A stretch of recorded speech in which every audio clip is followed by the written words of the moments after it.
Well, now to school. HISD is still on the hot seat this morning, and this time parents, students, and staff marched outside of yesterday's big State of the District luncheon, all in protest of the HISD takeover itself. CW39's own Kara Willis was there when she saw these parents and so many more who are furious with the Superintendent Mike Miles' leadership tactics. She's joining us now live with the latest. Good morning again, Kara.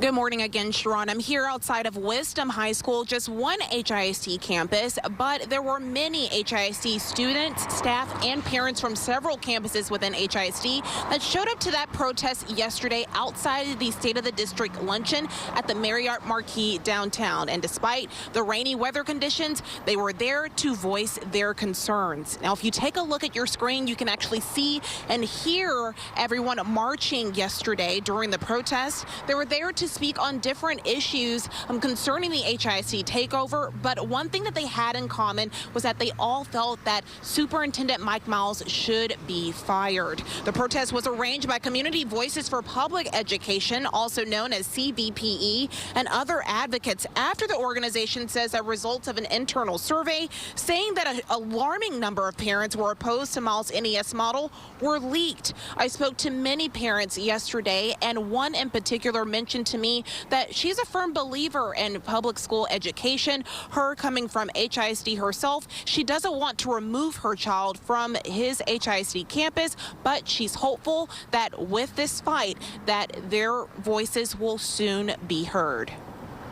Miles is trying to take the joy out of schools. I think he's doing it purposely. I think he's doing it to try to drive parents like me out of the schools.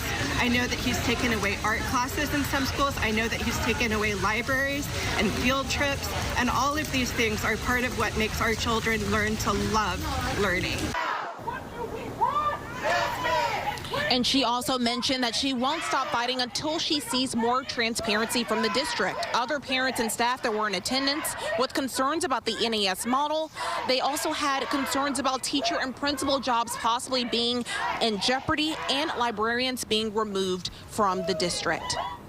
Now, just in case you missed it, in a press conference earlier this week, Superintendent Mike Miles mentioned that he understands there will be some criticism and concerns about the NES model and the changes within the district. However, he feels that if everyone is on the same page as far as student success, that eventually everyone will get on board.